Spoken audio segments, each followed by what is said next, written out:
diajari sama teman-teman, sama ini orang tua. Jadi orang tua kita kalau misalnya punya uang banyak, kita belikan untuk tanah atau sawah itu. Makanya orang-orang zaman dulu itu mengukur kekayaannya itu dengan cara seberapa banyak tanahnya, rumahnya, begitu. Ya itu orang zaman dulu. Ya sekarang masih, cuman kalau properti itu kita modalnya kan besar. Kita nggak bisa hanya puluhan juta, kecuali kaplingan ya. Kalau berupa rumah gitu pasti kan ratusan juta. Nah, selain itu sangat-sangat sulit dijual menurut saya, sulit untuk dijual. Meskipun memang ketika kita berhasil menjual itu untungnya sangat banyak sekali kalau properti itu. Itu buat anak-anak muda menurut saya kurang pas, kurang cocok. Kita beralih ke emas yang relatif rendah risikonya. Jadi kalau zaman dulu lumayan sering sekali emas itu gampang ready ya, sering sekali dijual di mana-mana itu dapetin itu mudah. Sekarang ini semakin mudah sebenarnya, cuma cepat habis. Karena semakin pada melek yang namanya investasi emas.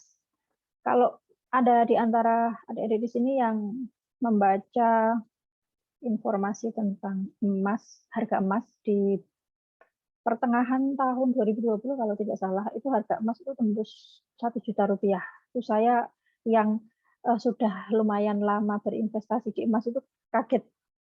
Padahal ya saya lumayan hampir setiap hari nengok harga emas. Maksudnya kenaikan, turun, naik kayak gitu itu biasa. Cuman pas tembus 1 juta itu saya sangat-sangat kaget sekali. Nah, di investasi emas ini caranya macam-macam.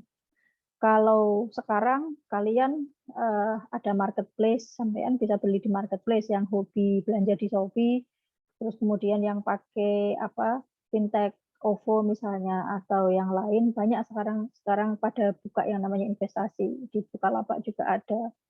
Nah dulu itu kita ada beberapa bank yang memang menjual emas dengan cara cicilan atau menabung atau arisan, ya.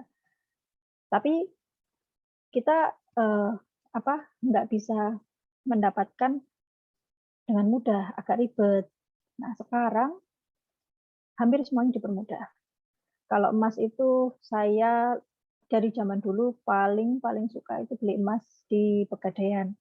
Jadi di Pegadaian itu produk emasnya lengkap dan pilihannya ada. Nah emas ini ada produk dari negeri kita, maksudnya dari nasional yang tersertifikasi secara global, artinya diakui internasional, produk nasional tapi diakui internasional, itu dari perusahaan Antam. Itu untuk investasi jangka panjang. Tapi kalau investasinya jangka pendek, saya sarankan investasi emas yang lokal. Gitu. Ini kalau misalnya saya bahas emas begitu, nggak cukup Mbak Silmi waktunya. Saya singkat saja, saya kasih gambaran saja. Kemudian ada yang namanya reksadana dulu. Reksadana itu karena resikonya relatif ringan. Setelah emas, saya ke reksadana, karena reksadana ini kita juga nggak perlu ngapa-ngapain. Maksudnya kita titip uang ke manajer investasi, kemudian ya kita serahkan nanti naik turun dalam jangka waktu. Biasanya reksadana itu yang paling cepat itu 1 tahun. 1 tahun itu reksadana pasar uang itu. Nanti ada yang 2 tahun, ada yang 3 tahun, macam-macam juga bentuknya. Jenis reksadana itu juga macam-macam. Kemudian setelah itu ada deposito, itu juga relatif aman sih. Yang biasa di bank mungkin baca-baca brosur-brosur gitu, deposito ya itu kita memang naruh uang di bank. Kita biasanya sih deposito yang saya tahu ya paling cepat itu 3 tahun. Cuman sekarang ini kalau nggak salah ada salah satu bank yang deposito itu cuma 1 tahun itu bisa. Bank swasta, bukan bank nasional. Kemarin saya baca beritanya. Nah, setelah itu yang tidak ada di sini, mungkin saya bisa sampaikan. Deposito sama SPN, surat berharga, atau ada yang pernah dengar ORI misalnya, atau suku, nah itu juga lumayan. Itu hampir sama sih dengan deposito. Return-nya, keuntungannya juga prosentasenya seringkali dibandingkannya dengan deposito. Kalau ORI, SPN itu biasanya pada compare-nya ke deposito. Kurang lebih seperti itu. Kalau yang paling betul-betul berisiko tinggi itu saham. Kalau yang tadi saya sebutkan di awal-awal itu semuanya termasuk rendah. Nah, saham ini risikonya tinggi, tapi return-nya juga tinggi. Kalau kita bisa memilih perusahaan dengan tepat dan kita bisa mengatur psikologis kita dengan baik, itu sangat-sangat menyenangkan. Kalau mau ada yang terjun di saham, silahkan nanti bisa dibahas lagi sama siapa ini, ada Mas Reza ya nanti ya. Kemudian ini nggak bisa diklik ya yang selanjutnya. Oke, 5 investasi generasi milenial itu sebenarnya masih berkaitan dengan yang tadi. Ini penjelasan secara tulisannya. Ya memang ini saya ambil dari internet ya, dari Google, tapi saya coba untuk paparkan sesuai dengan bahasa yang kira-kira bisa lebih mudah dimengerti. Nah ini tadi emas batangan, investasi stabil, terus kemudian reksadana, dikelola manajer investasi, kita hanya titip. Nah tadi yang belum saya sampaikan, modal investasi di reksadana itu hanya 100.000. Kalau di emas itu sama sebenarnya, kalau di agen Pegadaian itu 100.000 untuk buka pertama.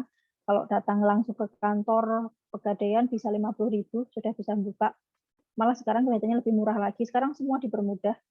Terus kemudian ada obligasi itu yang tadi, yang ORI, kemudian ada SPN, itu obligasi. Terus kemudian ada deposito juga, tadi sudah saya sampaikan. Nah, ini yang menarik nih, ini saya malah nggak ada di sini, ya nggak masuk di sini, tapi tadi sudah saya jelaskan sedikit. Benda koleksi, jadi ternyata kalau misalnya sampean punya barang-barang unik, itu nanti bisa bernilai lebih di masa depan. Misalnya motor, sepeda motor antik misalnya, biasanya barang-barang antik itu kan harganya naik gitu ya. Nah, benda-benda koleksi antik itu yang seperti apa itu juga tidak ada klasifikasinya sih, tapi kurang lebih semacam lukisan, kemudian piringan hitam, mainan action figure, atau di otomotif ya mungkin model-model kayak Vespa lama yang tentunya rawatannya bagus begitu ya, atau apalagi saya kurang paham karena kebetulan nggak punya benda koleksi juga. Itu bisa jadi alternatif juga untuk adik-adik di sini.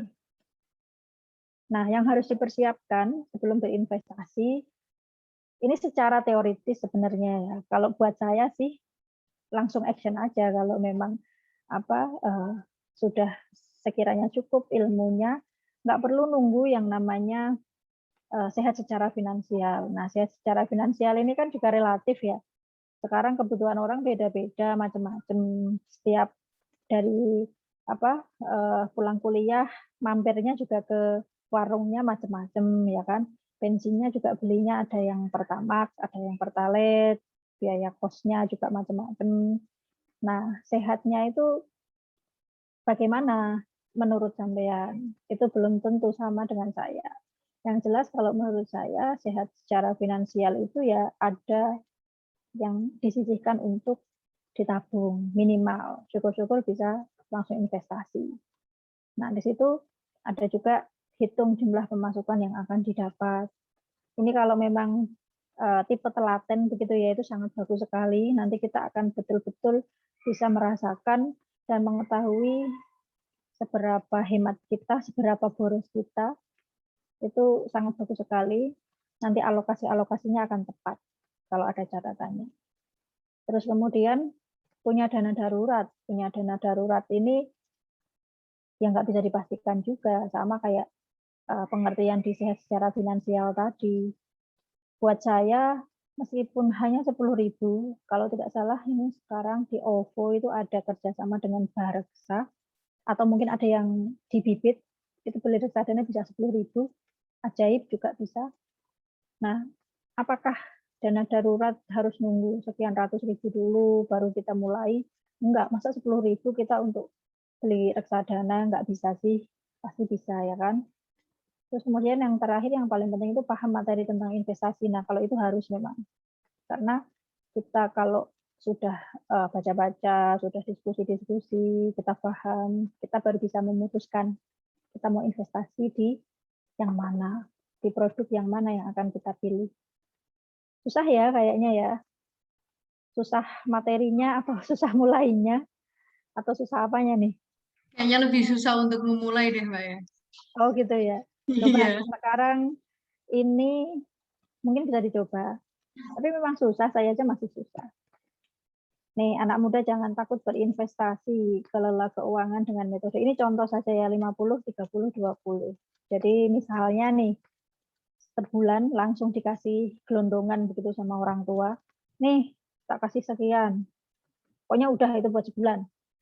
Sampean bisa buat 50 memenuhi kebutuhan pokok, 50% dari total itu, kemudian 30%-nya untuk keperluan tambahan, dan 20%-nya ditabung atau diinvestasikan. Nah, persentase ini suka-suka, maksudnya selera. Jadi mau di sini misalnya dibuat 40 gitu misalnya. Di sini 30, nanti di sini jadi 30 juga. Karena saya itu nggak hobi kemana-mana. Saya nonton juga misalnya kayak saya kan hobi nonton drama tuh. Ini downloadan minta dari teman ya itu kan nggak modal kan, sama aja daripada langganan di Netflix atau View begitu. Terus kemudian di sini berani ambil risiko lebih. Ya semua investasi itu pasti ada risikonya, nggak ada yang nggak ada. Cuman tingkatannya ada yang rendah, ada yang sedang, ada yang tinggi. Karena risiko itu tidak bisa yang namanya dihindari. Risiko itu ditekan, diminimalisir. Kalau dihindari nggak bisa. Jadi harus berani ambil risiko. Nah, itu tidak ada investasi yang bebas risiko. Masih muda, adrenalin masih siap untuk menerima risiko. Kalau kata dosen saya, sebelum umur 40, itu mau investasi apa saja jantungnya masih kuat. Itu kata dosen saya seperti itu. Mau yang berisiko tinggi seperti saham sekalipun, kalau belum 40 tahun, itu masih bisa diatur itu jantungnya. Itu versinya dosen saya di kampus. Nah, kalian-kalian kan masih muda sekali ya kan. Nah, tapi anak-anak muda ini biasanya keburu-buru. Keburu-buru itu kalau buru-burunya pengen cepat untung, wah itu bahaya. Tapi kalau buru-burunya, wah saya mau nambah lagi mumpung turun gitu, ya, tambah terus lah itu bagus gitu. Terus di situ investasi bisa dimulai dari nominal paling kecil 100.000. Nah, jadi saya yakin lah sebulan atau mungkin 2 bulan lah ngumpul 100.000 yang uang benar-benar nganggur, dimulai investasinya. Lebih mudah berhemat saat masih masih bebas dari komitmen, mumpung sampean masih sendiri gitu ya, belum ada pasangan, belum berkeluarga, terus kemudian ya usia juga insya Allah masih panjang umur begitu kan. Jadi ya sekarang ini aja mulainya. Nah, pengeluaran masa kini ini biasanya nih kalau anak muda gadget, makanan, kopi, belum nanti nonton, nongkrong yang nggak begitu penting gitu ya. Boleh sih sesekali, jangan setiap hari Minggu. Ini hari Minggu libur mau kemana ya? Wah, yuk gak rampung-rampung nanti. Nah, pengeluaran masa depan itu banyak. Kalian belum berumah tangga, tapi coba sesekali lihatlah Bapak Ibu urusannya untuk finansial itu apa saja.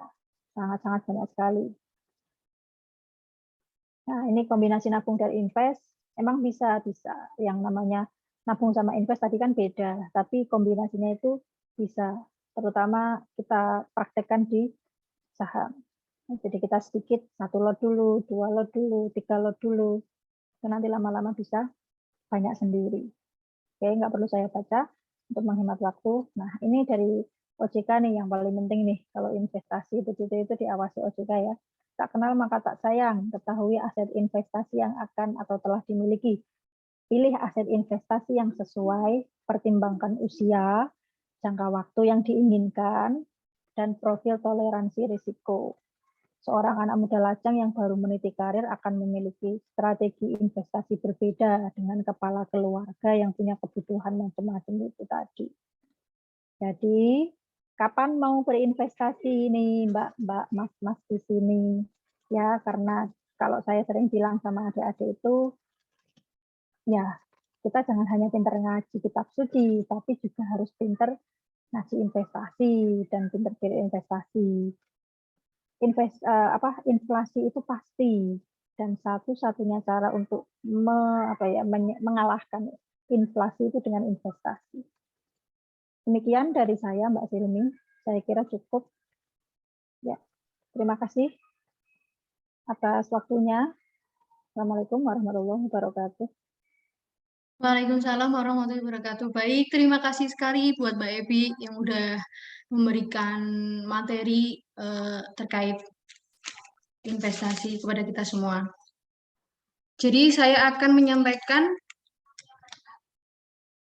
beberapa kesimpulan tentang apa sih perbedaan menabung dan investasi. Yang pertama, kalau menabung itu hanya menyimpan uang untuk kebutuhan jangka pendek, terus resikonya emang rendah, tapi low profit, bahkan tidak ada profitnya sama sekali. Terus jenisnya bisa tabungan bank atau menabung sendiri, misalnya di celengan sendiri gitu. Terus yang investasi, yang pertama itu investasi merupakan mengembangkan uang yang dimiliki untuk mendapatkan keuntungan yang lebih atau ingin mendapatkan profit yang lebih. Tapi investasi itu emang berisiko tinggi. Tapi mungkin bisa dikatakan fluktuatif tergantung kita ya.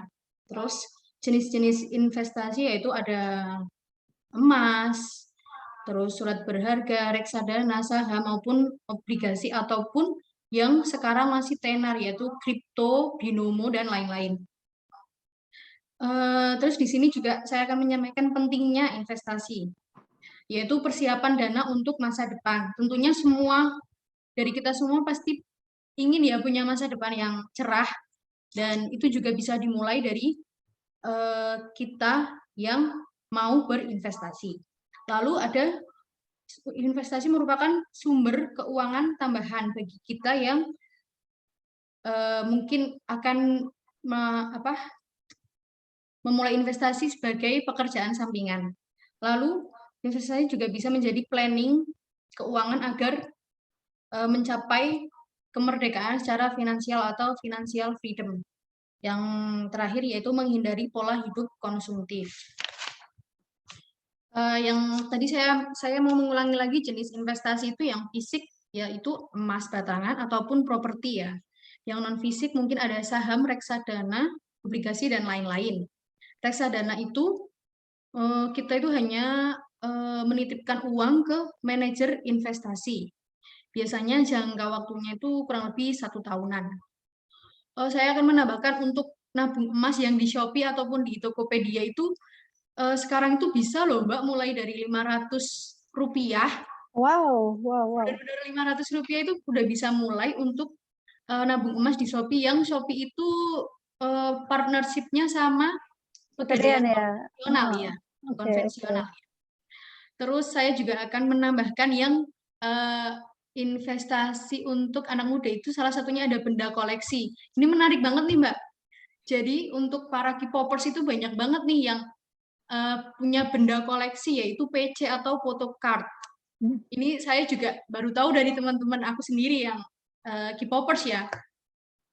Jadi photocard itu bisa jadi sumber investasi para anak-anak K-popers.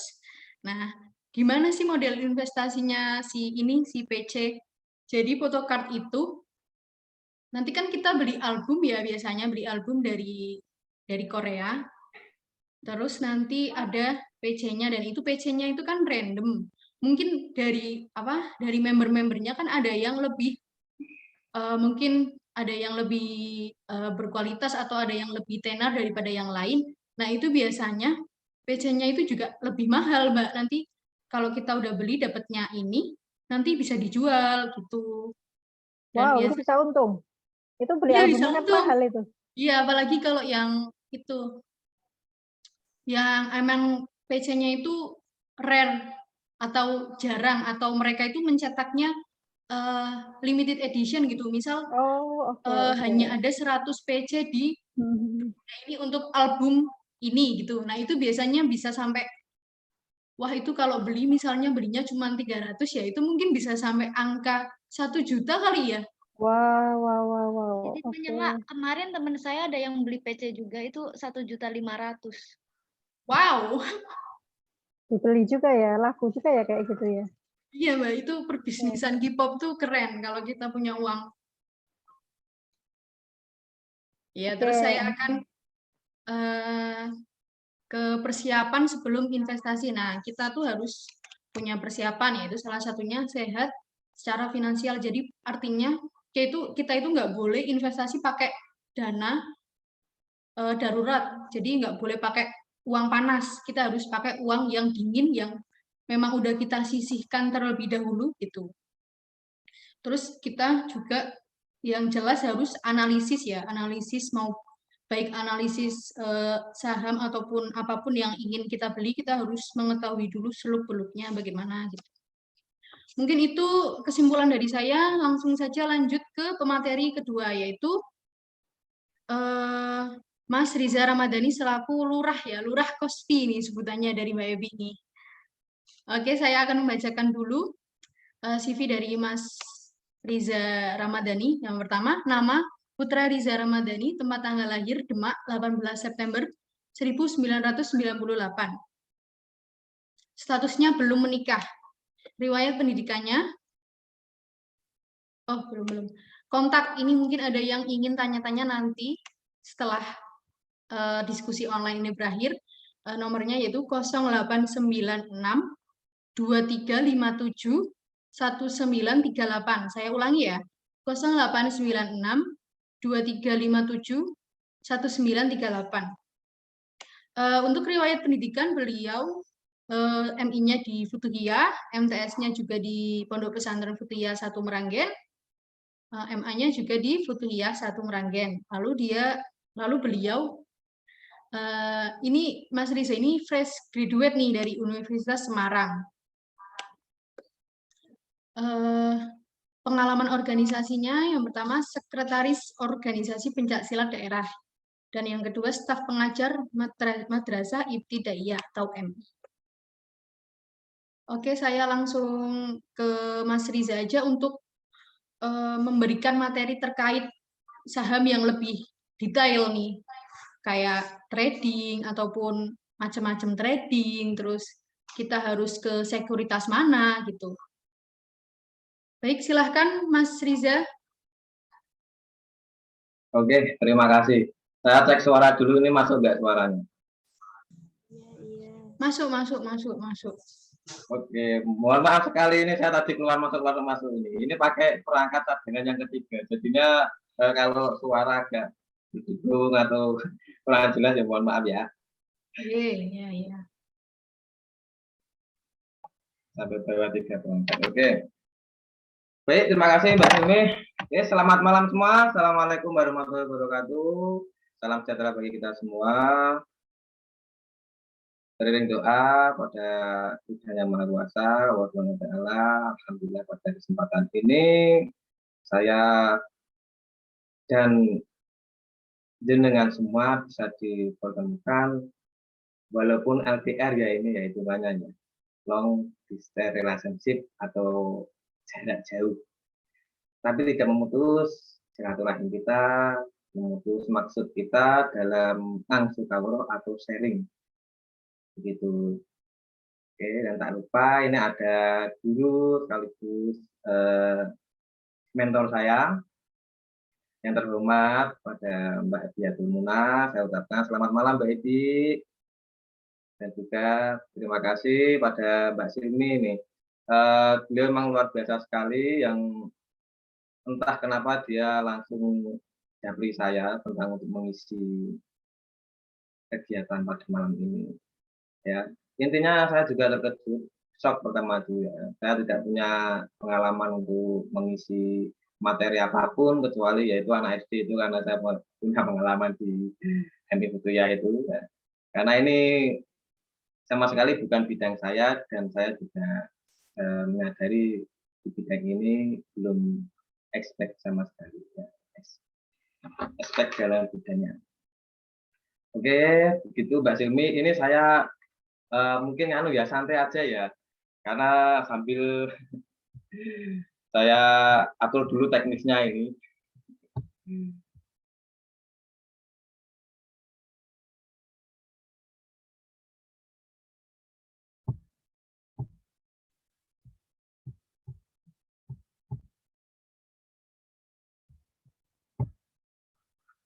Oke semua, mohon izin ya saya mengambil alih suara pada malam ini. Yang tadi saya sudah diperkenalkan oleh Mbak Silmi. Saya ulangi lagi, saya juga ingin memperjelas riwayat hidup saya.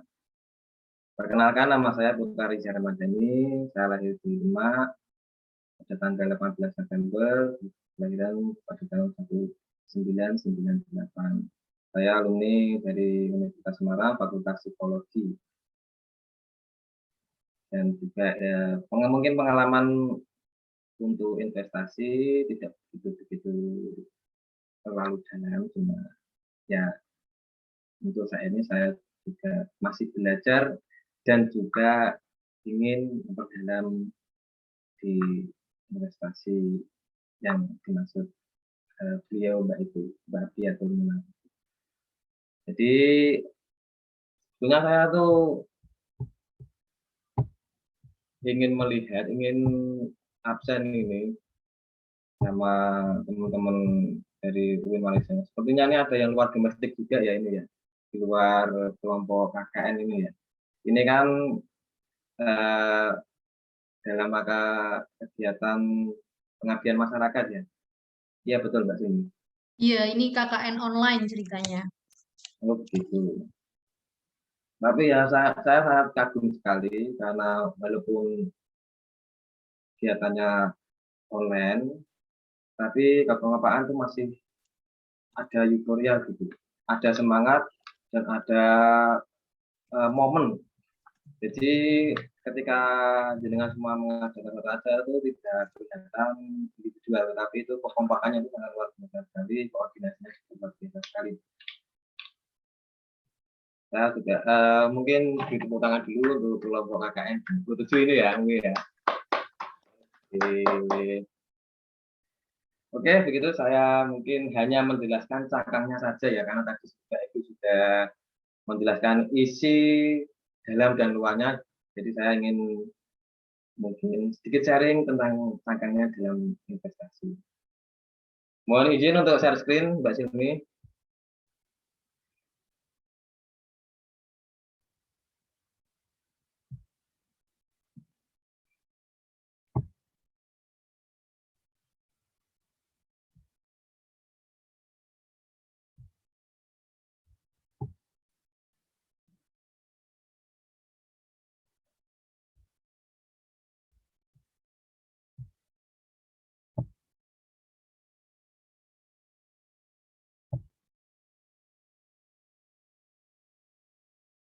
Oke, sudah masuk ya? Sudah muncul? Sudah muncul belum? Udah, tapi ini masih putih doang nih layarnya nih. Oke, tunggu dulu.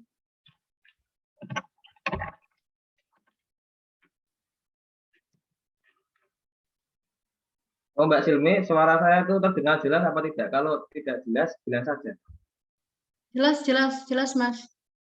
Oke. Jelas.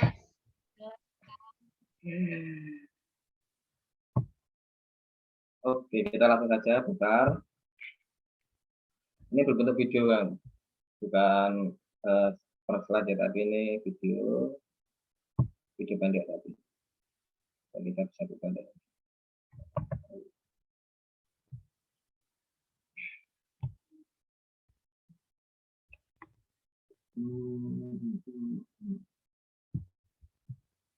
Oke. Sering ngobrol duit, investasi dan menabung. Mungkin tadi sudah dijelaskan sama Mbak Intinya ya tentang investasi ya. Ini terus nih. Ya, oke.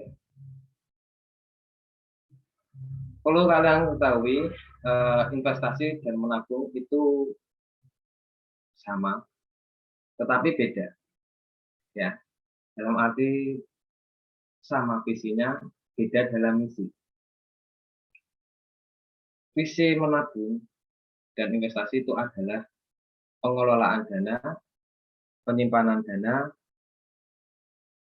atau untuk pemanfaatan alokasi dana tersebut. Tetapi kalau misinya investasi dan menabung itu beda sekali. Ya, tujuan dari menabung itu untuk apa dan tujuan investasi itu untuk apa.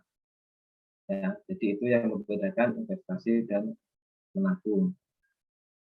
Dan contohkan kalau menabung itu kan kita mungkin hanya menimbun uang, tapi nanti nilainya tetap relatif sama. Berbeda dengan investasi. Jika kalian investasi dalam mungkin ada di salah satu instrumen investasi seperti tadi yang saya di pasar modal, reksadana ataupun emas, itu nanti nilai akan seiring waktu akan naik. Ya. Jadi tidak relatif sama, pasti akan naik seiring dengan aset-aset yang dimiliki dalam instrumen investasi. Oke. Selanjutnya ini ada kelebihan dari masing-masing tadi yang investasi dan menabung.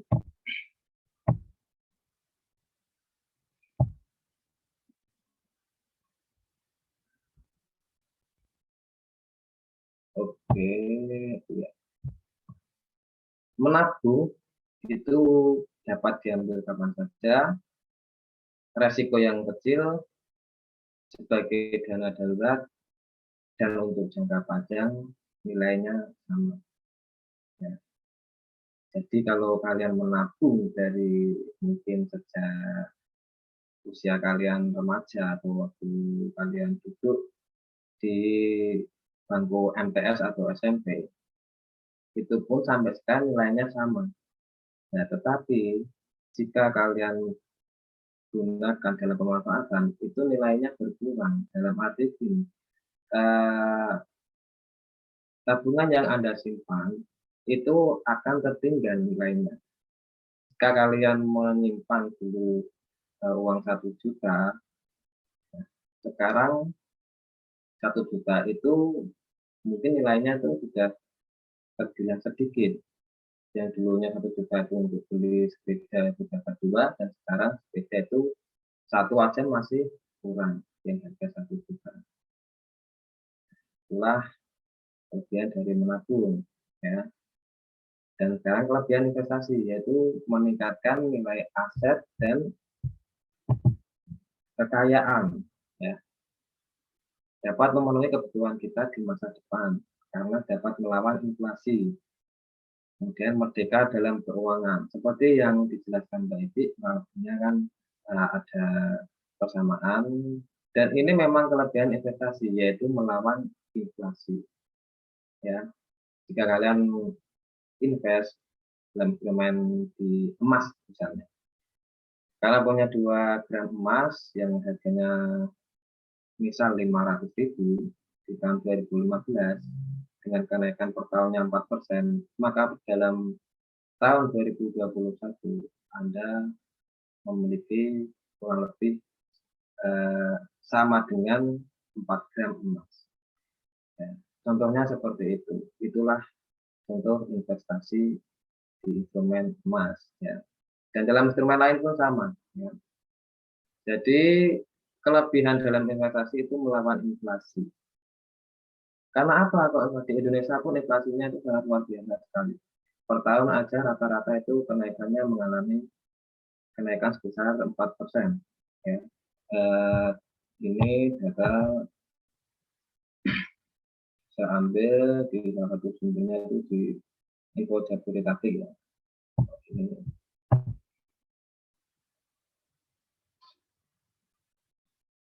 Ya, ini.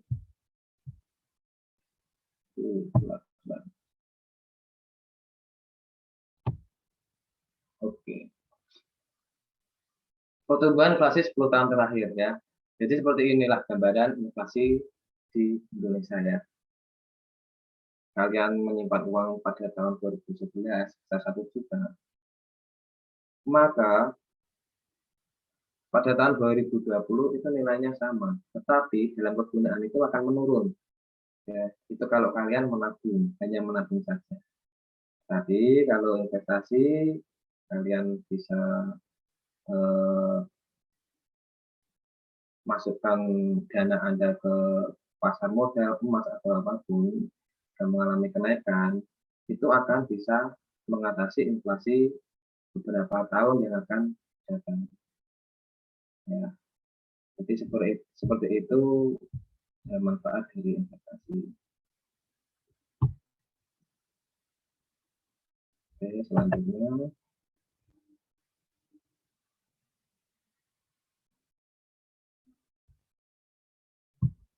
Oke. Ya.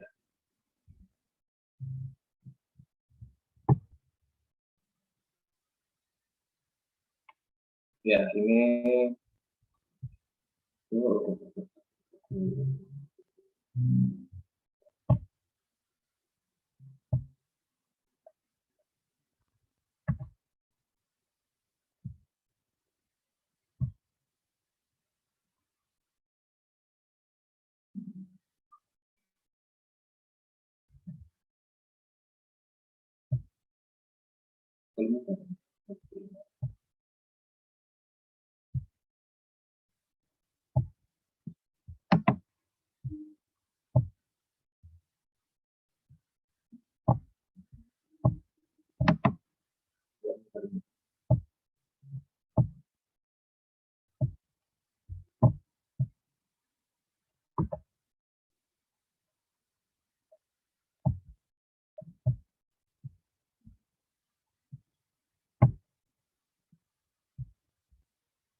ya. Ini tadi kebetulan waktu saya masuk di sesi berapa tadi, waktu saya pakai perangkat cadangan, waktu itu saya dengan baik menjelaskan bahwa mulai dari sekarang tanpa apa namanya tanpa dana yang minim pun kita bisa masuk investasi, intinya seperti itu. Tetapi saya punya pendapat sendiri atau mungkin punya pesan untuk kalian semua untuk memperhatikan 3 hal sebelum investasi. Ya. Yang pertama itu lakukan financial check-up, kayak apakah kita secara keuangan. Intinya gini, usahakan kalian tidak punya tagihan atau tanggungan sebelum berinvestasi. Misalnya ada utang kah, ada pinjaman kah, ada mungkin kalian punya tanggungan Highlighter. ya, ini kan mungkin ya rata-rata ini kita milenial yang namanya suka konsumtif dan sekarang itu untuk platform belanja itu banyak seperti Tokped, Shopee dan yang lain-lain ya kan. Jadi apapun kita ingin, wah ini cocok ini kita close order, ya ini cocok ini kita tutup keranjang. Makanya itu yang menjadikan kita yang menjadi tanggungan ya, menjadi beban ya, karena kita suka konsumtif seperti tadi. Tapi saya nggak melarang, itu pun juga wajar dan saya juga mengalami seperti itu ya.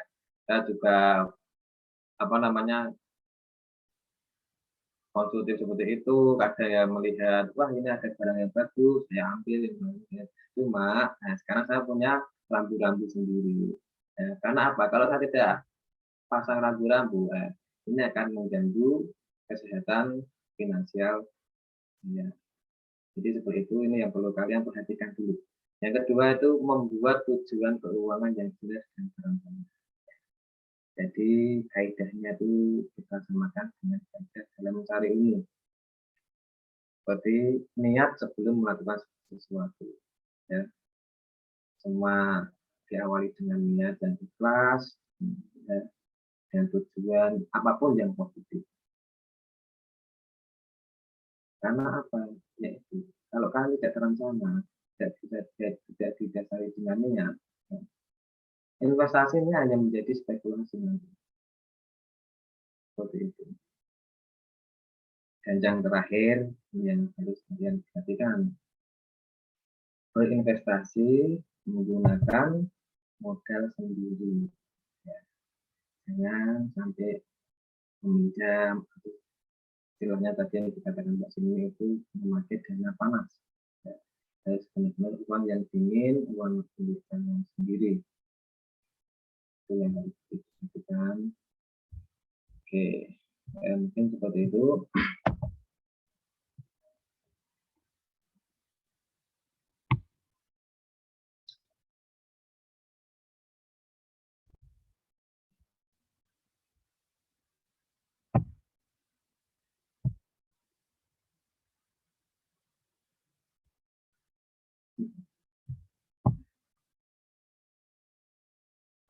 Oke. Dulu.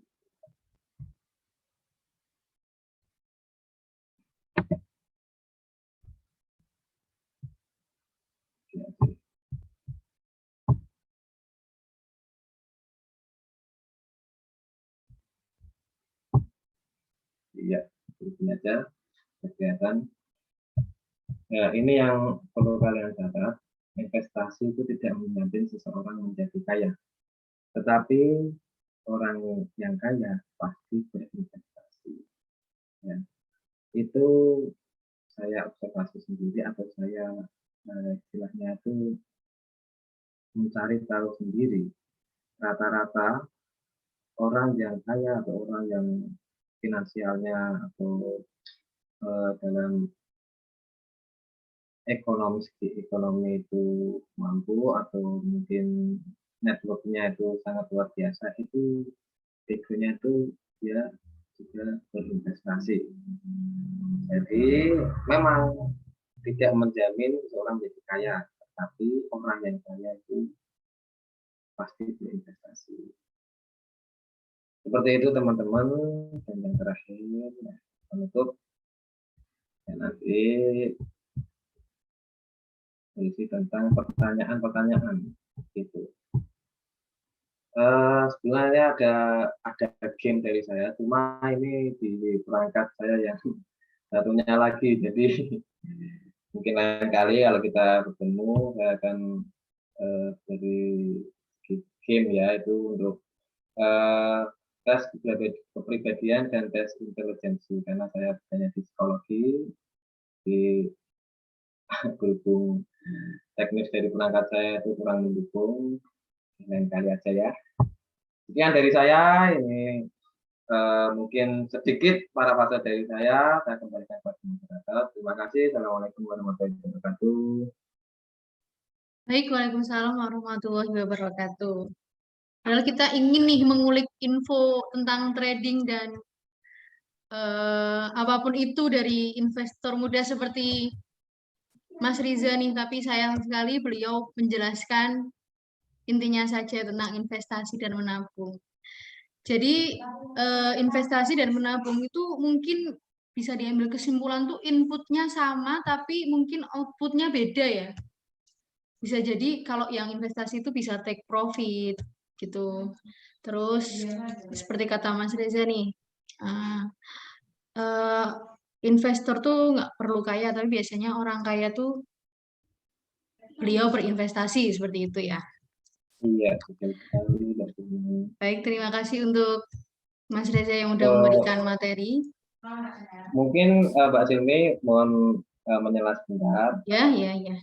Ini kan mungkin saya sebutkan dulu. Ini ada kok mungkin sedikit ya trading saya di pasar modal. Jadi daripada kalian bertanya-tanya apakah benar mungkin narasumber dua itu kan pernah investasi beneran atau tidak. Ini bukan saya pamer atau sombong, alhamdulillah saya terjun di dalam dunia investasi itu kan sudah ini ya sudah masuk 1 tahun ini.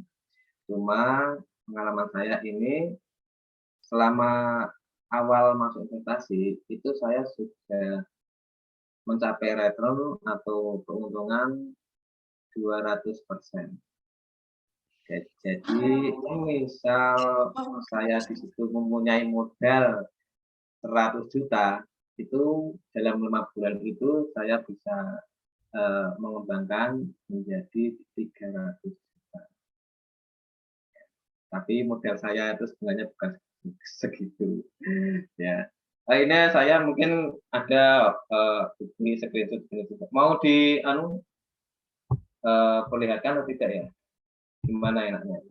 Mungkin untuk semangat lah supaya. Ayo perlihatkan. Monggo dilihatkan portonya. Silakan Oke, portonya ya. ditampilkan. Teknisnya tak coba dulu, ini kan saya download dulu ini di perangkat saya satunya.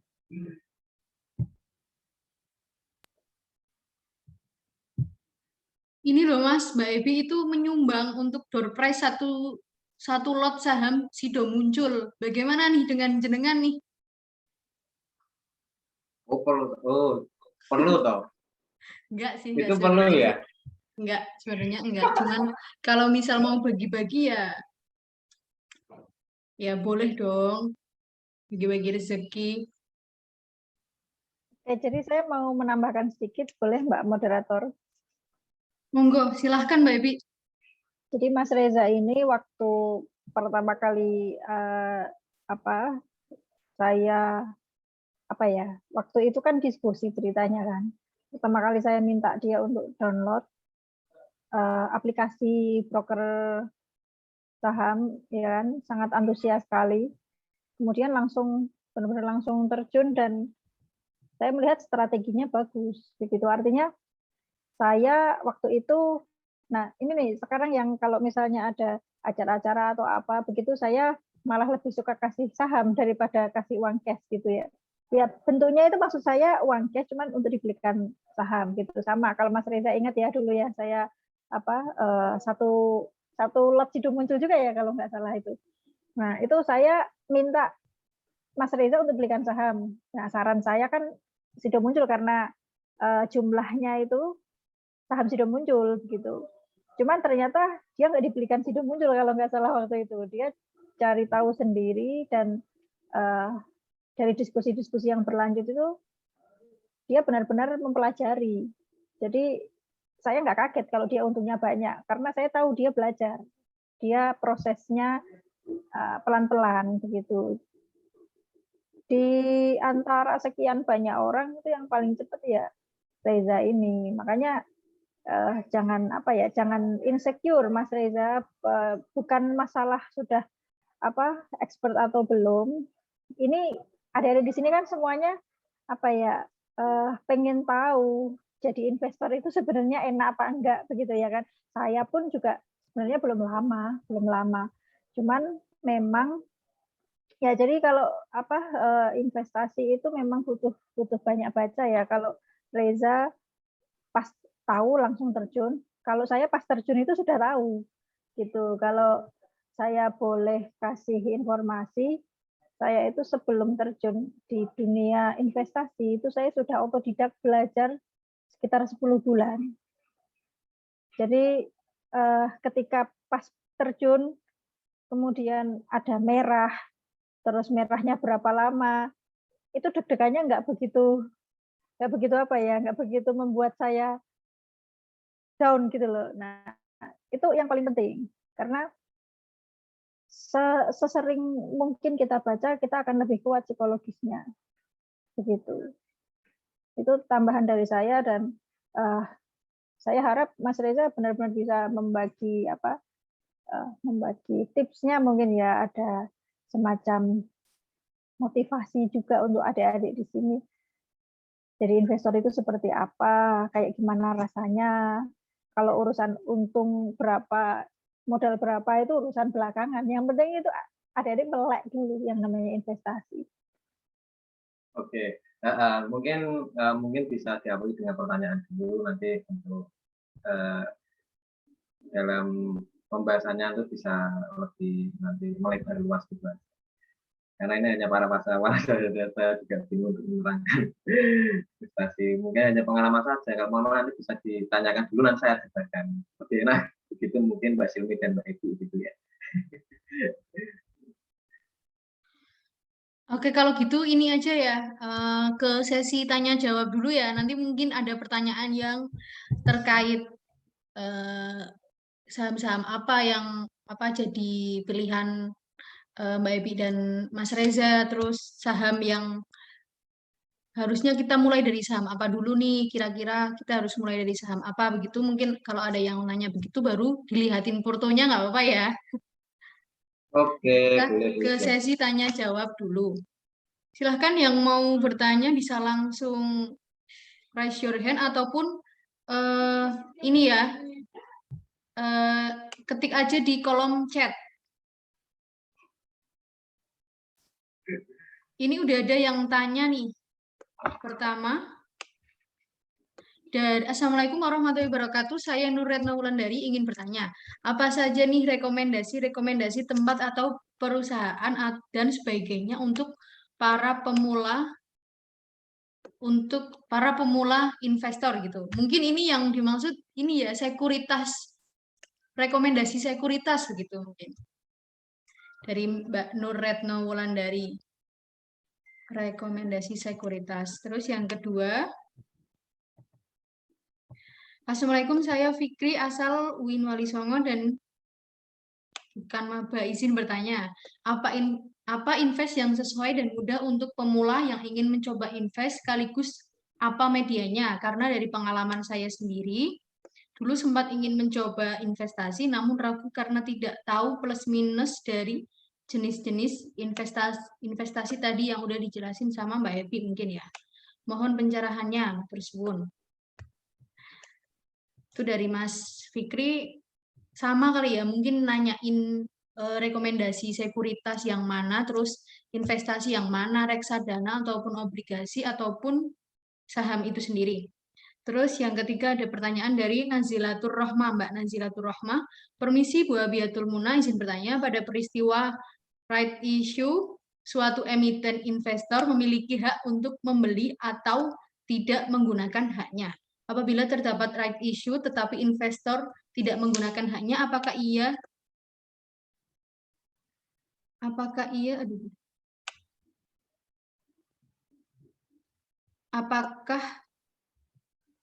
apabila terdapat right issue tetapi investor tidak menggunakan haknya, apakah ia akan merugi atau portonya tetap sama seperti sebelumnya karena ia tidak menggunakan haknya? Seperti itu. Terima kasih. Yang ini mungkin ada pertanyaan lagi. Mungkin 3 dulu ya, Mbak. Mungkin bisa dijawab baik Mbak Ebi ataupun Mas Riza nih. Mungkin Mbak Ebi dulu nih. Mungkin kalau Mbak Ebi nanti mungkin kurang dan kita akan melanjutkan ke jawabannya dari Mas Riza. Silahkan Mbak Ebi untuk 3 pertanyaan tadi, rekomendasi sekuritas. Ya, terima kasih. Pertanyaan yang pertama, itu tempat ya, berarti bisa dibilang brokernya ya istilahnya. Saya pakai istilah broker itu karena sekuritas itu kan surat berharga itu sendiri ya, broker sekuritas begitu. Jadi kalau kita mau jadi investor, kita itu harus punya SID, SID yang menunjukkan bahwa kita itu investor begitu. Nggak bisa kayak kita nabung, terus kemudian bisa mudah untuk transaksi, tinggal langsung ini aja punya uang dimasukkan begitu, tidak semudah itu. Maksud saya ada prosedurnya yang harus melalui beberapa tahap. Itu kalau saya kasih saran, saya bukan mempromosikan satu atau 2 broker tertentu, enggak, tapi yang saya nyaman itu Ajaib Sekuritas. Jadi kalau untuk pemula Ajaib Sekuritas itu sangat paling enak, sangat membantu. Apalagi tampilannya, terus dari segi namanya itu juga ya keren lah, milenial banget ya, anak-anak muda banget gitu. Ajaib itu gampang banget. Walaupun sebenarnya Ajaib itu baru sebentar, baru 2 tahun, tapi prestasi Ajaib juga luar biasa. Saya tadinya sebenarnya enggak Ajaib, tapi kalau teman-teman kemudian ada diskusi-diskusi begitu, saya arahkan ke Ajaib karena sangat mudah untuk dipelajari.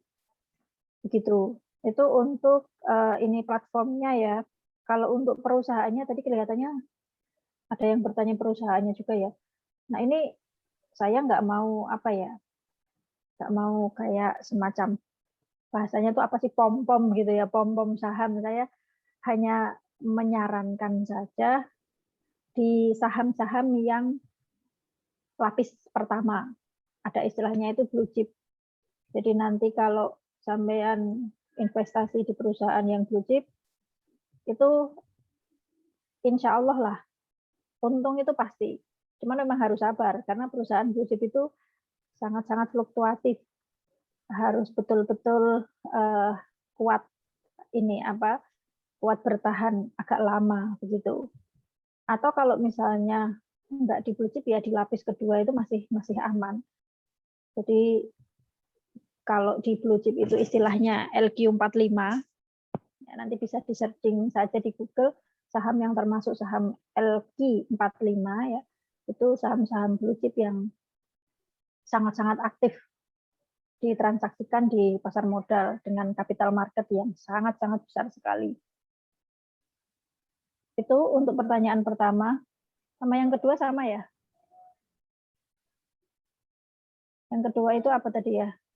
Iya Mbak, yang kedua kurang lebih sama. Terus bagaimana untuk kita itu diarahkan untuk awal investasi pemula itu mending ke reksadana dulu ataupun ke obligasi dulu atau ke saham begitu. Oh oke, ya. Jadi kalau yang tadi tanya di saham, saya bisa rekomendasikannya hanya dari segi ini ya, segi kelompok LQ45, saham-saham blue chip itu. Kalau untuk produk investasinya untuk pemula, sangat-sangat saya sarankan untuk nabung emas yang minim sekali risiko dan bisa simple, kita tinggal ya nabung aja. Nabung sekarang banyak, tadi sudah disebutkan juga ada di platform-platform marketplace itu, atau nabung kayak tabungan begitu di Pegadaian sekarang ada tabungan emas. Itu nggak harus per bulan dan nominalnya nggak ditentukan berapa, langsung datang saja ke Pegadaian atau lewat agen. Begitu. Sangat-sangat betul-betul ini, kita nggak usah mikir lah kalau emas itu. Nabung terus aja. Tapi memang untuk jangka panjang, Kalau mau yang agak cepat, belinya emas lokal. Nah, emas lokal itu nanti kalau mau dijual lagi, itu di toko yang kita beli di mana. Kalau saya dulu itu ada satu toko emas di Semarang, toko emas yang ya sangat-sangat terkenal sekali, besar. Tapi di situ saya belinya emas lokal, bukan emas perhiasan, bukan emas antam juga, bukan emas UBS. Saya belinya emas lokal yang nggak ada bentuknya. Bentuknya itu kayak kerikil begitu. Harganya lebih murah. Tapi kenaikannya itu mengikuti. Maksudnya, misalnya antam naik 3.000. Yang lokal itu pun juga naik. Kenaikannya hampir sama juga. Cuman harganya lebih murah. Karena apa? Tidak ada sertifikatnya, tidak berbentuk, dan benar-benar lembek. Kalau emas itu kan nggak ada campurannya, itu lembek ya, jatuh kayak itu peyok. Kalau antam itu kan kadarnya kan ada campurannya sedikit, tapi sedikitnya itu 0,001%. Nah itu yang emas lokal itu benar-benar murah, bentuknya kayak kerikil.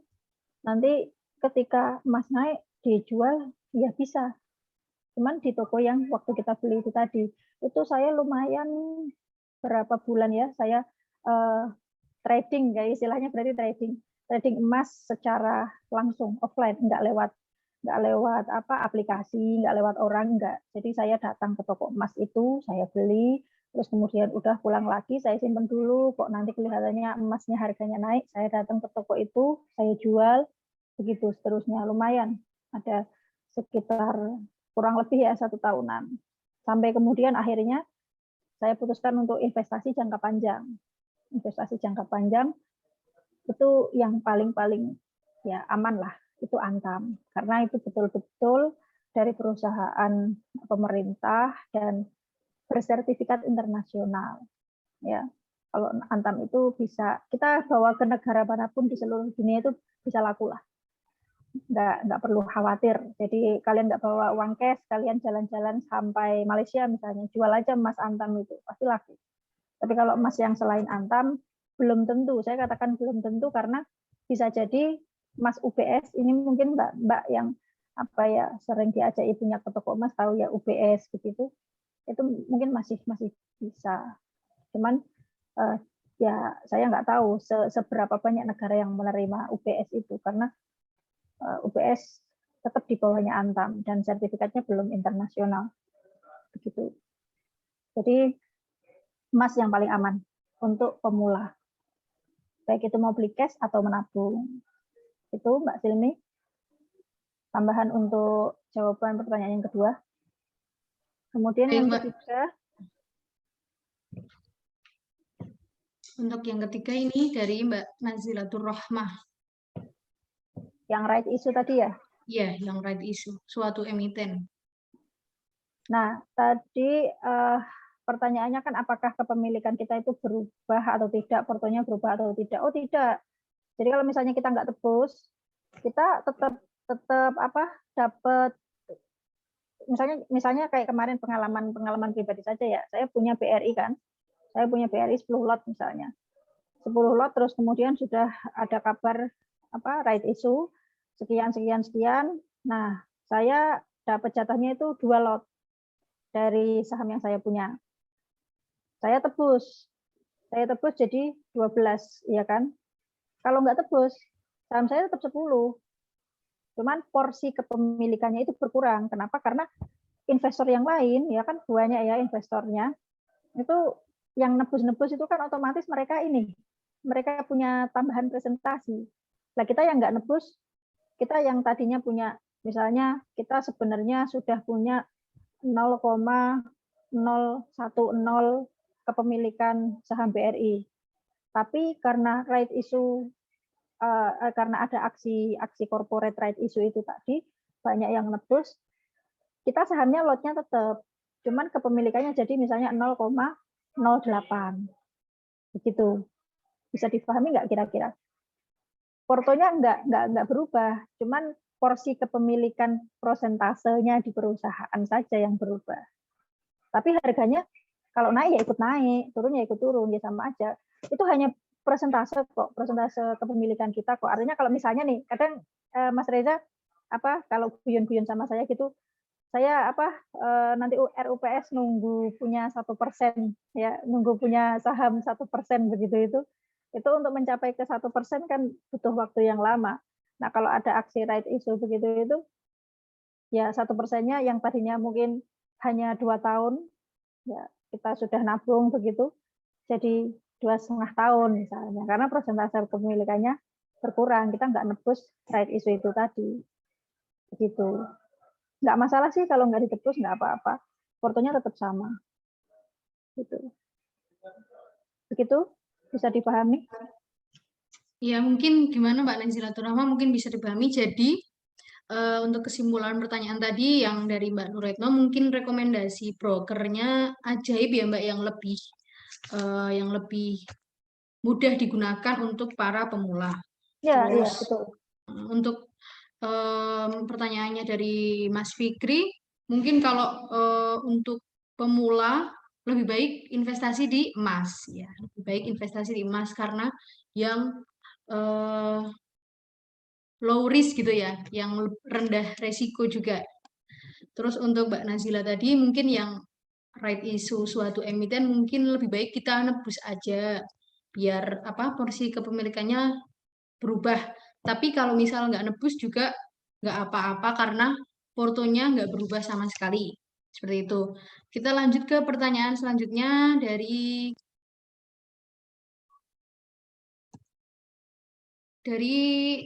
Uzli Mungkin Fatiza. Mas Reza mau menambahkan Oh. tadi boleh ada broker yang lain misalnya. Kalau saya rekomendasi Ajaib, tapi saya pakai iPod juga Indo Premier. Saya nggak tahu ini Mas Reza punya berapa RDN ini. Silakan Mas Reza kalau mau menambahi rekomendasi broker saham. Ya mungkin sudah cukup karena memang untuk saat ini yang lagi ini itu memang Ajaib, itu memang sangat friendly dengan investor pemula. Biaya fee-nya yang murah, pendaftaran deposit yang sangat minim. Jadi ya memang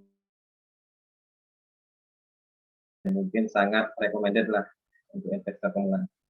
Cukup seperti itu Mbak Edi dan Mbak Simi. Oke, lanjut ke pertanyaan selanjutnya aja kali ya.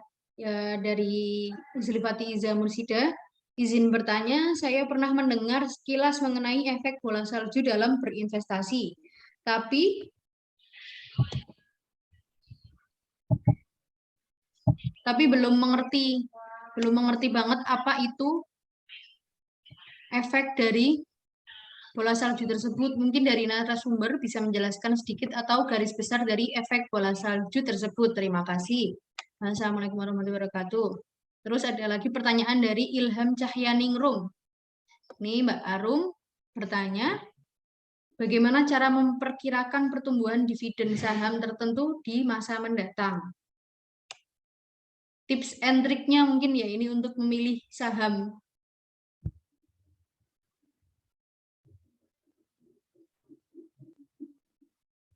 Siapa dulu nih yang jawab? Mas Reza dulu sekarang. Iya, boleh Mas Reza dulu silahkan. Mengenai efek. Silahkan Mas Reza menjelaskan tentang efek bola salju dalam investasi. Baik, terima kasih Mbak Simi. Sebenarnya itu saya juga baru dengar efek bola salju. Tapi dulu memang pernah lagi trending topik ya, itu kan yang mencetus teori bola salju itu di dalam dunia investasi itu kayaknya kalau nggak salah juga dan disebut. Untuk lebih jelasnya itu saya memang kurang paham dengan mungkin simulasinya seperti apa di dalam pasar modal, saya belum paham. Tapi itu memang benar, saya pernah dengar juga waktu di Instagram itu ya, itu memang sedikit itu memang efek dari bola salju itu memang bentuknya dari teori. Mungkin Mbak itu juga lebih detailnya bisa dijelaskan ya.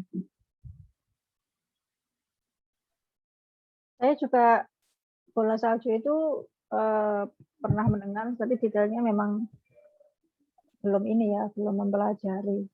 Cuman setahu saya itu bola salju itu, jadi yang namanya salju itu apa?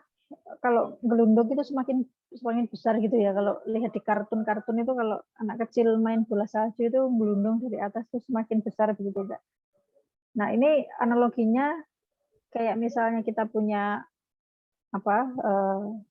di saham gitu ya, punya saham, terus kemudian sudah untung begitu, kita jual, tapi keuntungannya kita masukkan lagi, gitu. Nanti ininya jadi bertambah banyak. Selain lotnya bertambah banyak, juga bisa membuat kita itu semakin cepat mencapai tujuan finansial kita begitu. Karena biasanya orang itu kalau sudah untung itu ya ada dua tipe orang. Misalnya ada saham A, saya punya 1 lot, terus kemudian sudah untung, saya jual, nah ditarik dipindah ke rekening biasa. Udah kan kita nggak punya modalnya juga keambil malahan. Untungnya apalagi. Terus kemudian ada yang untungnya saja yang diambil. Jadi modalnya berapa? Itu masih ditahan. sudah tetap di rekening, sudah ada di rekening dana nasabah di RDN. Kalau buat saya di investasi itu tujuan awalnya memang untuk jangka panjang, itu bagus dengan sistematika yang seperti itu tadi. Karena kita nggak perlu yang namanya nambah uang kita yang untuk kebutuhan sehari-hari. Kalau kita nggak ada memang alokasi khusus gitu, kita nggak perlu nambah. Kita pakai yang itu tadi, yang saham sudah ini sudah hijau, sudah untung, itu dibelikan saham lagi. Begitu. Ibarat kalau orang jualan itu kan pokoknya uang untuk jualan, untuk bisnisnya itu nggak boleh dicampurin sama uang lain. Nanti muter kan lama-lama kan banyak sendiri itu, ngumpul sendiri itu. Yang tadinya tokonya hanya berisi sabun sama sampo, sabun-samponya itu laku, terus untung kan pasti. Nah, bisa nambah ada beli sikat gigi. Begitu. Terus kemudian udah laku. Ternyata bisa buat lagi nambah beli handuk misalnya. Itu semakin besar karena keuntungannya nggak kita ambil. Itu yang saya pahami di bola salju itu seperti itu. Ya kalau tujuannya memang kita untuk berinvestasi, memang seharusnya sebenarnya seperti itu ya. Cuman kadang kan orang kan ya untung, mumpung dijual. Saya ada teman itu yang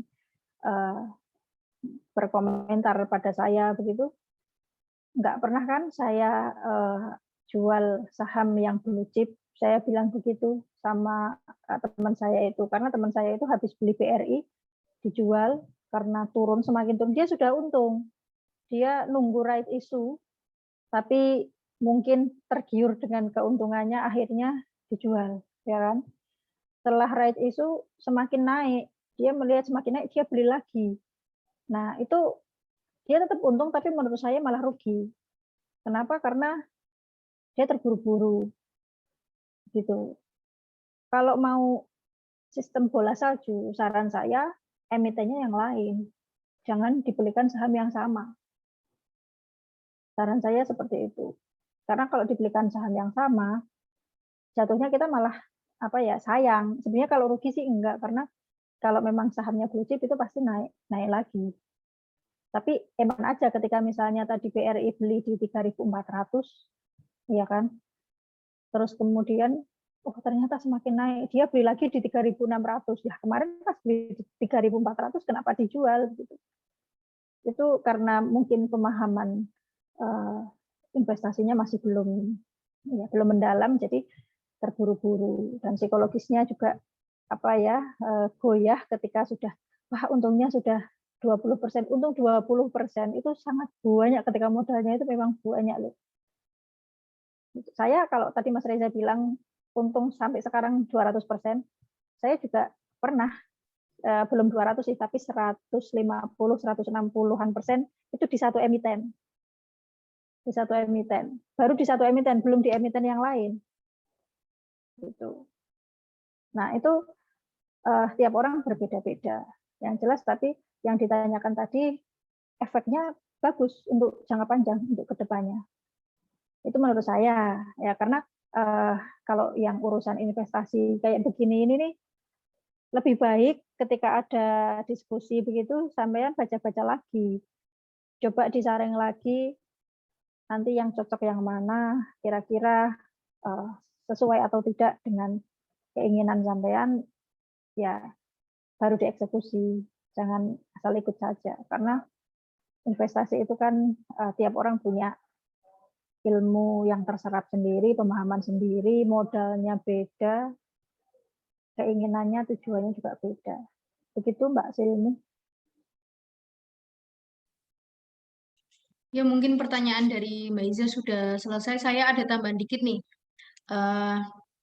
Setahu saya efek bola salju atau snowball effect itu Bisa diartikan dengan memanfaatkan keuntungan untuk membeli saham dari keuntungan portofolio saham sebelumnya. Jadi mungkin kalau kita, benar kata Mbak Ebi tadi, mungkin setelah beli BRI atau setelah beli BBRI ataupun saham-saham lainnya, kita dapat keuntungan mending dijual tapi untuk membeli saham-saham yang lain. Jadi kita punya porto di mana-mana gitu. Mungkin seperti itu Mbak Iza. Terus pertanyaan selanjutnya dari Ilham Cahyaningrum. Cara memperkirakan pertumbuhan dividen saham tertentu di masa mendatang, Mbak. Mungkin ini terkait analisis teknikal ya.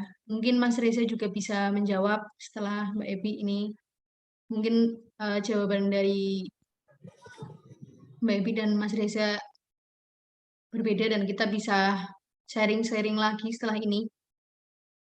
Silahkan.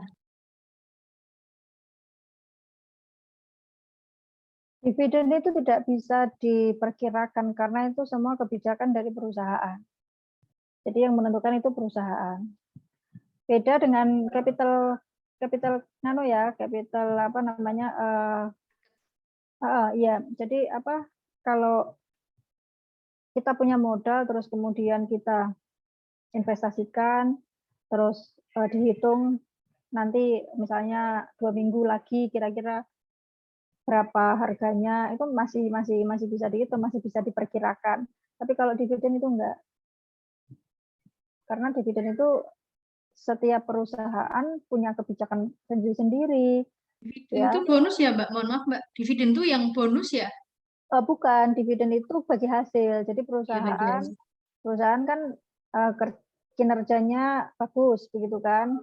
Untung. Nah, keuntungan dari hasil perusahaan itu tadi dibagi-bagi sama investornya. Gitu. Misalnya BRI, kok saya contohnya BRI terus ya. Karena kemarin yang ini BRI kan yang lagi rame banget terkait isu terbesar. BRI itu saya salah satu alasan tertarik beli di BRI karena keuntungannya lumayan besar. Di keuntungan dividen loh ya, kita dapat dividennya lumayan besar.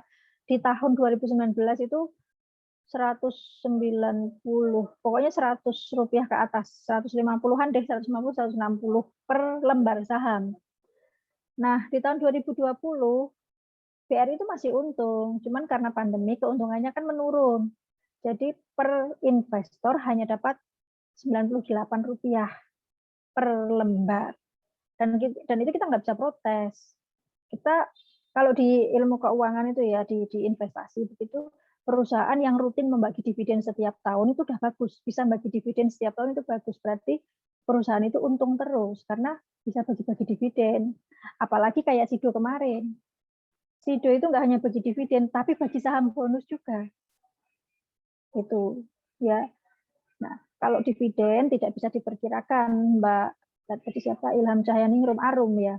Itu saya nggak bisa memberikan hitung-hitungannya, tapi kalau untuk capital gain ya kita untung dari modal kita itu ada rumusnya. Saya kemarin ya karena saya konsentrasinya kan di pasar modal, jadi ada mata kuliah manajemen investasi yang di situ ngitung saham. Saya tugasnya kemarin ngitung saham blue chip dari periode berapa bulan ya kemarin, enggak berapa bulan, satu bulan ya, 20 hari kerja. Nah, nanti bisa ada rumusnya itu dihitung. Tapi banyak sekali kolom-kolomnya kan pakai Excel. Cuman kolomnya itu banyak sekali dan hitungannya itu sampai 5 atau 6 ya. 6 sampai 6 kali tahap begitu baru kita ketemu wah ini saham potensial. Nah, saham potensial yang dihitung tadi itu kalau menurut dosen saya efektif itu 2 minggu. Jadi kalau kayak Mas Reza misalnya cenderung lebih ke trader ya kalau saham itu. Kalau saya kan memang investasi untuk jangka panjang. Saya itu setahun itu jual saham itu jarang banget, paling berapa. Nah, itu 2 minggu itu yang paling cepat. Kalau di saham secepat-cepatnya itu pasti mingguan. Beda kalau kita trader forex, kita trader falas atau minyak, itu sehari aja dapat untung banyak aja bisa. sangat-sangat mungkin. Tapi kalau saham nggak bisa dihitung per hari. Walaupun memang kadang misalnya kayak saham IPO, saham yang baru launching di market ya, di bursa, itu biasanya memang mayoritas kenaikannya sangat signifikan. Sangat-sangat signifikan. Hampir semua saham pas IPO itu di hari itu pasti naik tinggi. Nah, itu harus cepat-cepat dijual. Kalau saran saya ya, karena biasanya setelah 2 atau 3 hari itu turun. Kemarin Bukalapak ramai sekali, naiknya tinggi banget, cuman bertahan 3 harian. Habis itu turun, terus malah turunnya sampai di bawah harga itu. Cuman saya pernah lumayan beruntung. Saya beli saham IPO itu naik terus selama 1 bulan. Naik terus. Itu karena saya analisisnya lebih ke, jadi perusahaan itu saya pelajari dulu. Kalau ada berita, memang kalau yang namanya investasi itu harus banyak baca berita ya, adik-adik. Saya baca berita perusahaan ini bagus, perusahaan ini selama sekian tahun keuntungannya sekian. Terus kemudian saya cari link Instagramnya, karena sekarang hitsnya Instagram. Saya baca-baca komen, produknya dia disukai banyak orang nggak sih? Terus kemudian inovasinya perusahaan itu seperti apa? Bacanya banyak memang dan harus sabar. Gitu. Harus benar-benar analisisnya pelan-pelan. Itu nanti bisa membuat kita nyaman. Nggak asal ikut-ikutan pom-pom gitu kayak kemarin Bukalapak gembar-gembor beli semua. Terus dulu BRI Syariah waktu Ustadz Yusuf Mansur itu terus beli semua gitu. Ya kalau BRI Syariah BRIS bukan BRI Syariah sekarang namanya BSI itu bagus sih, jangka panjang memang bagus. Cuman kan sekarang harganya masih lambat. Itu orang-orang yang nggak paham pastilah ini gimana kok stuck di sini gitu. Itu Mbak Arum nggak bisa diperkirakan ya kalau dividen itu, karena setiap perusahaan punya ini yang berbeda-beda, punya kebijakan berbeda-beda. Ya baik, mungkin Mas Reza ada tambahan. Kalau enggak, ini kita langsung ke sesi door prize nih. Oke, sedikit ya. Ini mungkin hanya Ya, untuk silahkan. teman-teman yang ingin berinvestasi. Jadi berhubung tadi yang bertanya itu ternyata itu sudah melek dalam pasar modal juga ternyata.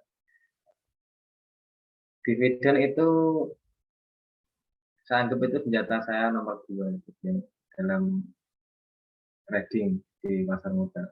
Saya juga pemburu dividen yang di saham. Tetapi untuk analisis pertumbuhan dividen jangka depan itu memang saya kurang tahu. Tetapi saya melihat dari profil perusahaan tersebut, baik dari segi ekonominya, untuk istilahnya potensi untuk kenaikan keuntungan dari perusahaan tersebut. Jika profilnya baik, mungkin di dalam waktu ke depan akan bahkan dividen meningkat. Tapi kalau profilnya menurun, ya bahkan tidak memberikan dividen pada waktu itu. Seperti contoh Waskita ya. Dulu saya pernah beli Waskita. Itu saya kira itu dividennya itu turun. Ternyata itu sudah loss, sudah capital loss, dan dividen tidak diperhatikan. Itu sangat parah sekali Waskita itu, karena dulu itu ada isu liquid ya, itu ya, rugi. Jadi itu memang tantangan saya itu, pertahanan saya pertama kali di Waskita waktu itu. Jadi sebelum terjun payung lebih dalam, saya cut itu Waskita. Ya. Nah, keuntungan dalam saham itu seperti itu, ada dividen dan ada capital. Dividen itu sebagai mungkin aset pasif income nomor 2 saya. Seperti itu mungkin Mbak Simi dan Mbak Arum ya tadi kurang lebihnya seperti itu. Saya boleh tambahin ya? Boleh Mbak Jadi, Ibu. kalau Mas Reza bilang waskita tadi nggak bagi dividen karena rugi ya, minus Iya. terus. Ada juga perusahaan bagus sengaja nggak membagikan dividennya. Kenapa? Karena keuntungannya untuk modal perusahaan lagi. Dan itu investor nggak bisa nggak bisa protes. Kalau di RUPS sudah diketok, kalau di rapat umum pemegang sahamnya sudah diketok, ya kita walaupun istilahnya berhak bersuara, tapi mayoritas oke setuju